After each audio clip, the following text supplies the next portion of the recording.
Mari satu pimpin kita dalam doa. Baik, terima kasih kami sudah memimpin kita dalam doa. Hari ini materi kami tentang pajak.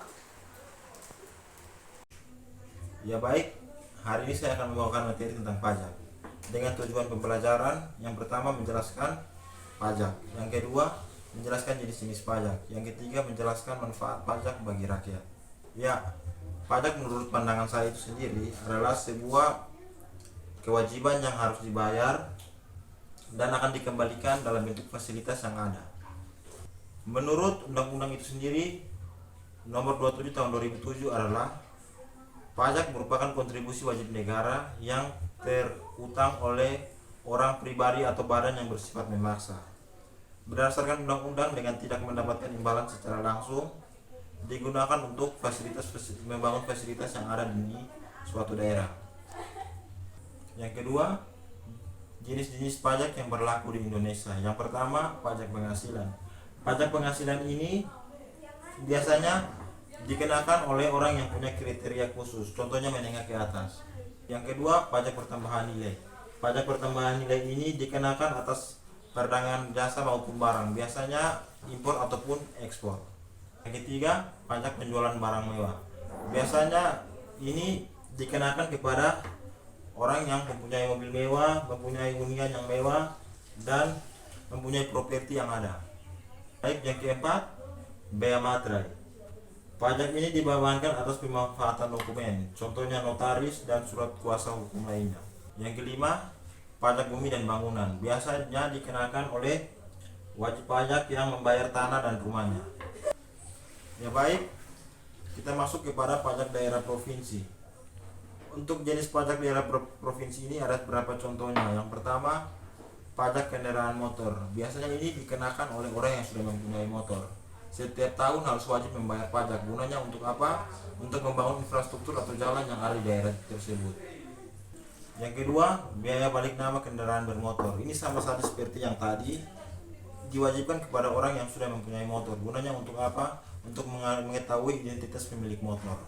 Dan yang ketiga, pajak bahan bakar kendaraan bermotor. Keempat, pajak air permukaan. Dan yang terakhir, pajak rokok. Pajak rokok ini biasanya paling besar di setiap negara, terutama Indonesia ini. Ya baik, tadi saya sudah menjelaskan pajak provinsi. Sekarang saya akan menjelaskan pajak daerah. Pajak daerah itu terdiri dari pajak hotel, pajak restoran, pajak hiburan, pajak reklame, pajak penerangan jalan, pajak mineral bukan logam atau batuan, pajak parkir, pajak tanah, pajak BUM dan bangunan pedesaan dan perkotaan, dan pajak perolehan hak atas tanah atau bangunan. Yang terakhir, pajak sarang burung walet. Ya baik, yang berikutnya manfaat pajak bagi rakyat. Ada 4. Yang pertama, infrastruktur dan fasilitas umum yang memadai. Jadi kita tidak saja hanya membayar pajak, tapi pemerintah akan membangun, contohnya jalan, pembangunan jembatan, pembangunan tol, rumah ibadah, dan masih banyak lagi.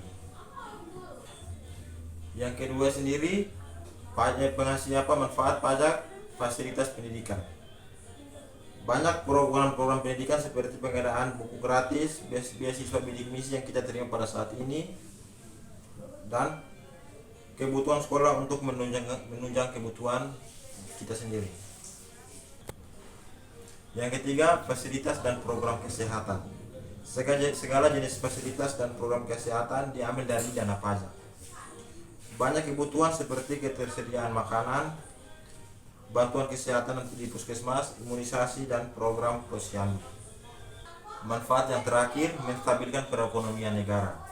Dengan perekonomian negara yang stabil, upaya menstabilkan perekonomian ini dilakukan untuk membayar pajak. Pajak sebagai pendapatan atau kapital terbesar bagi negara menjadi sarana dan upaya untuk menstabilkan perekonomian yang ada di Indonesia ini. Baik, jadi kesimpulan untuk materi pajak ini, saya meminta untuk kita manusia harus membayar pajak. Gunanya untuk apa? Terciptanya kesejahteraan masyarakat. Objek dan hasil pajak tertentu dapat menyumbang pajak lebih besar dari orang lain. Hasil pungutan pajak tersebut kemudian digunakan untuk menyediakan fasilitas bagi rakyat miskin sehingga mengurangi kesenjangan sosial. Terima kasih.